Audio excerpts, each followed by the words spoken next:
안녕하세요. 한국기업평가 IS실 염자입니다. 오늘은 통신업을 주제로 한 웹캐스트 진행하겠습니다. 발표 준비한 송종유 연구원 자리 함께하고 있습니다. 네, 안녕하세요. 통신업종 담당하는 송종입니다. 네, 제목을 보니 통신사들의 탈통신 전략, 그 중에서도 방송 미디어 사업 분야에 초점을 두고 계신 것 같습니다. 네. 최근 들어 통신사들이 앞다투어 탈통신을 강조하고 있다는 사실은 잘 알고 계실 겁니다. 사실 탈통신이 어제 오늘의 화두는 아니고요. 이전부터 다양한 비통신 분야로 사업을 확대하면서 통신사들은 성장 동력 확보에 많은 노력을 기울여 왔습니다. 오늘은 비통신 분야 중에서도 미디어 사업과 관련한 이슈와 전망에 대해서 말씀드리고자 합니다. 네, 먼저 통신사들이 추진해온 비통신 사업의 현재 주소를 간단히 살펴보면 좋을 것 같습니다. 본업 외의 실적 추이는 어떠한가요? 네, 3사 합산 기준 비통신 매출 비중은 2014년 23%에서 2020년 기준 33%로 상승 추세를 나타내고 있습니다. 업체별로는 KT가 40%, SKT가 29%, 유플러스는 26% 수준으로 추산이 되는데요. 3사 모두 글로벌 주요 통신사들의 평균 수준인 22%를 상회하고 있는 것으로 저희들은 파악하고 있습니다. 유무선 기반의 융합 서비스 출시, 또 M&A 추진 등이 비통신 매출 성장에 기여하고 있는데요. 물론 전통적인 유무선 서비스의 수익 정체 요인도 간과할 수는 없겠습니다. 네, 각사별 사업 포트폴리오를 들여다보면 어떤 특징이 있나요? 네, KT 자회사인 BC카드가 담당하는 금융업을 제외하고 보면 이 3사 모두 단일 사업으로 가장 큰 비중을 차지하는 사업이 IPTV라는 것을 알 수가 있습니다. 이 대표적인 통신 방송 융합 사례인 IPTV는 인터넷을 통해 방송, 동영상 콘텐츠를 제공하는 유료 방송 플랫폼인데요. 이제는 통신사의 기본적인 서비스 분야로 자리 잡고 있는 대표적인 사업 분야라고 말씀드릴 수가 있겠습니다. 네, IPTV 사업이 비통신 분야 중에 가장 큰 매출 비중을 나타내고 있는 모습이군요.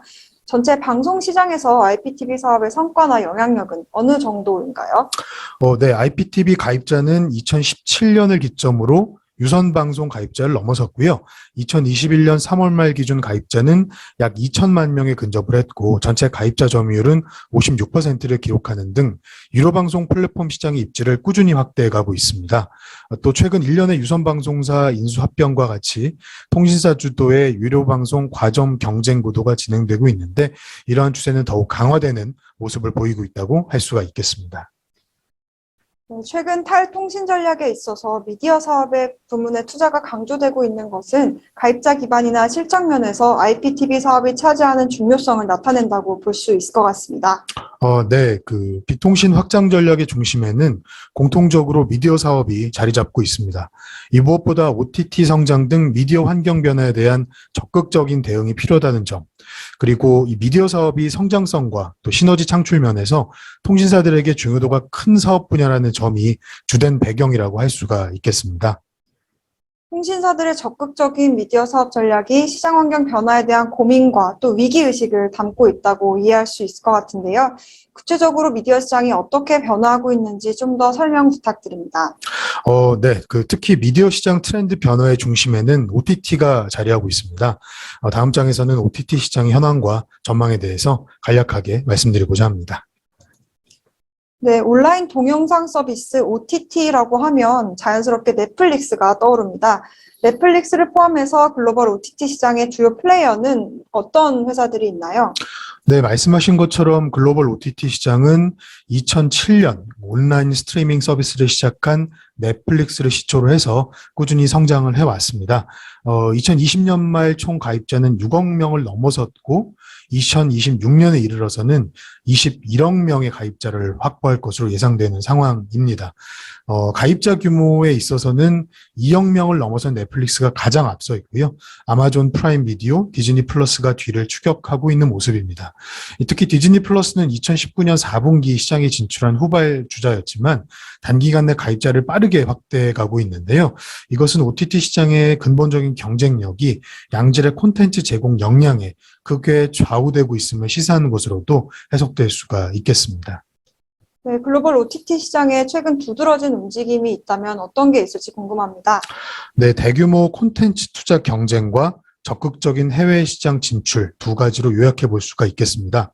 이 대형 사업자들의 OTT 시장 진출은 콘텐츠 분야에 대한 대규모 투자 경쟁을 촉발하고 있는데요. 이 넷플릭스는 2020년 콘텐츠 투자에만 연매출의 60%를 넘어서는 160억 달러를 집행을 했고 올해는 190억 달러를 투자할 계획으로 알려져 있습니다. 이 자체적인 투자 외에도 콘텐츠 IP 확보를 위한 기업 인수 경쟁도 본격화되는 모습입니다. 또한 미국 시장 경쟁 심화에 대응해서 해외 시장 진출도 활발히 전개를 하고 있습니다. 넷플릭스는 향후 높은 성장성이 기대되는 아시아 남미 지역을 중심으로 해외 시장 확대를 적극적으로 추진할 계획인 것으로 파악이 되고요. 물론 당연히 국내 시장에 대한 투자도 한층 확대해 나갈 것으로 예상이 됩니다. 네, 글로벌 시장을 말씀을 주셨으니 이제 국내 시장의 경쟁 구도는 어떻게 형성될지 또 궁금해집니다. 네, 아시는 국내 OTT 서비스들도 일부 있으실 거고요. 하지만 콘텐츠 제공 범위 또 투자 능력 등에 있어서 상당히 앞서 있는 넷플릭스나 디즈니 플러스와 같은 글로벌 사업자들이 국내 OTT 시장 내 지배력을 빠르게 구축해 나갈 것으로 봅니다. 국내 업체들의 경우에는 이익 창출력과 자본력을 갖춘 통신사 또는 인터넷 포털, SNS 기반의 대형 플랫폼 사업자들이 콘텐츠 투자를 통한 OTT 경쟁력 확보 전략을 바탕으로 미디어 플랫폼 시장 변화에 대해 대응해 나갈 것으로 예상을 하고 있습니다. 네, 이런 OTT 시장의 성장이 미디어 시장에 미칠 영향은 어떻게 될까요? 네, OTT의 출현은 근본적으로 소비자들의 미디어 이용 행태를 바꿨고, 그것으로 인해 전체 방송 시장을 구성하는 시장 참여자들의 역할과 위상에도 구조적인 변화를 야기하고 있다고 생각됩니다. 특히 넷플릭스의 오리지널 콘텐츠 제작 투자는 플랫폼 사업자와 콘텐츠 제공자 간 전통적인 사업적 경계를 무너뜨리는 계기가 되었다고 보여집니다. 이 넷플릭스는 대규모 콘텐츠 투자를 바탕으로 기존 플랫폼 영역 외에도 이제는 프로그램 제작과 거래 시장 영역에 대해서도 상당한 영향력을 행사하고 있습니다. 이러한 변화는 기존의 플랫폼 사업자에게는 직접적인 경쟁 압력으로 작용하게 됩니다. 전통적으로 방송사에게 집중되던 교섭력이 OTT와 같은 새로운 플랫폼의 등장으로 인해 약화될 수밖에 없고요. 또한 양질의 콘텐츠를 제공할 수 있는지의 여부가 플랫폼으로서의 중장기 시장 경쟁력 확보의 핵심 과제로 대두되고 있는 것도 간과할 수가 없겠습니다. 콘텐츠 제공 사업자에게는 기회 요인이 우세할 것으로 보여집니다.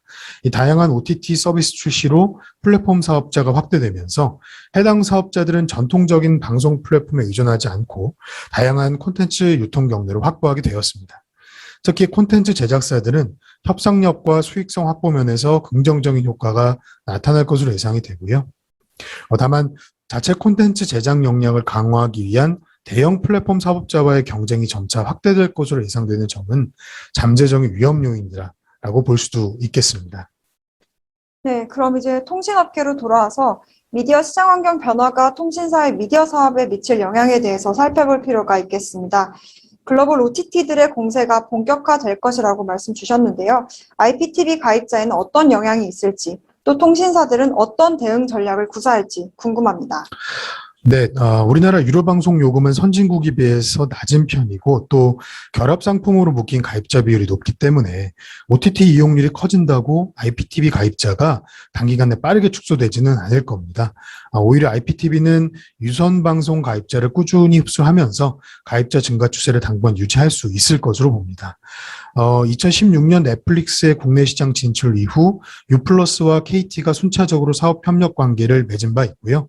또 디즈니 플러스를 포함한 후발 사업자와도 적극적인 제휴 관계를 형성해 나갈 것으로 보여집니다. IPTV는 가입자를 지키면서 또 변화하는 플랫폼에 대한 대응력을 확보할 필요성이 있고 글로벌 OTT는 국내 시장 인지도를 빠르게 확보할 유인이 있기 때문에 중단기간 상호간 협력적 관계를 유지할 가능성이 크다고 봅니다. 다만 전체 유료방송 가입자 성장세가 둔화되는 시점이 가까워질수록 가입자나 콘텐츠 수급 제작 등 다양한 분야에서 경쟁 관계가 부각될 것으로 예상하고 있습니다. 네, 통신사 미디어 사업의 향후 예상 실적은 어떤 흐름을 보일 것으로 보고 계신가요? 네, 유료방송 수익 구조는 가입자 규모에 크게 좌우되기 때문에 당분간 매출 측면의 하방 압력은 크지 않을 것으로 생각이 되는데요. 하지만 가입자 경쟁에 따른 ARPU 개선 제약, 또 OTT 이용률 상승에 따른 유료 채널이나 VOD 매출 감소 등이 수익성 개선의 제약 요인이 될 것으로 봅니다. 또 콘텐츠 수급 비용 상승이 점진적인 수익성 하방 요인으로 작용할 것으로 전망을 하고 있는데요. 이 OTT 성장이 불러온 콘텐츠 투자 경쟁으로 플랫폼 사업자의 전통적인 교섭력 우위가 약화되는 반면 그 콘텐츠 제공 사업자들의 대형화나 교섭력 강화로 인해서 플랫폼 사업자들이 콘텐츠를 구매하는 것에 대한 대가로 지불하는 비용이 점차 늘어날 것으로 예상하고 있기 때문입니다. 네, 마지막으로 통신사들의 탈통신 전략에 대한 크레딧 관점의 코멘트 부탁드리겠습니다. 네. 전통적인 유무선 통신 서비스 사업 구조의 성장 한계, 또 미디어 시장 환경의 격변 속에서 성장성 확보를 위한 통신사들의 적극적인 사업 전략이 필요한 시기임이 분명합니다. 그렇지만 전통적인 망 투자와 함께 탈통신 전략 추진 과정에 수반되는 추가적인 자금 소요가 수반되는 것이 불가피해 보입니다. 이 통신사들의 현금 창출력을 감안하면 콘텐츠 투자 비용 자체가 과중한 투자 비용을 수반하지는 않겠지만 성과 창출 여부의 불확실성도 배제하기는 어렵습니다. 이 통신 미디어 시장의 빠른 변화 속 차세대 망에 대한 대규모 투자 이후 점진적인 투자비 회수가 이루어지던 통신업계의 현금 흐름 사이클은 과거와는 상이한 형태를 나타낼 것으로 보여지고요. 그래서 향후 전략 사업 육성과 함께 다양한 재무 전략을 통해서 늘어난 재무 부담을 제어하는 노력도 필요할 것으로 생각이 됩니다. 네, 이렇게 통신업 사업 환경 변화와 또 신용도 모니터링 요인까지 살펴보았습니다. 송종유 팀장님 고생 많으셨습니다. 감사합니다. 감사합니다.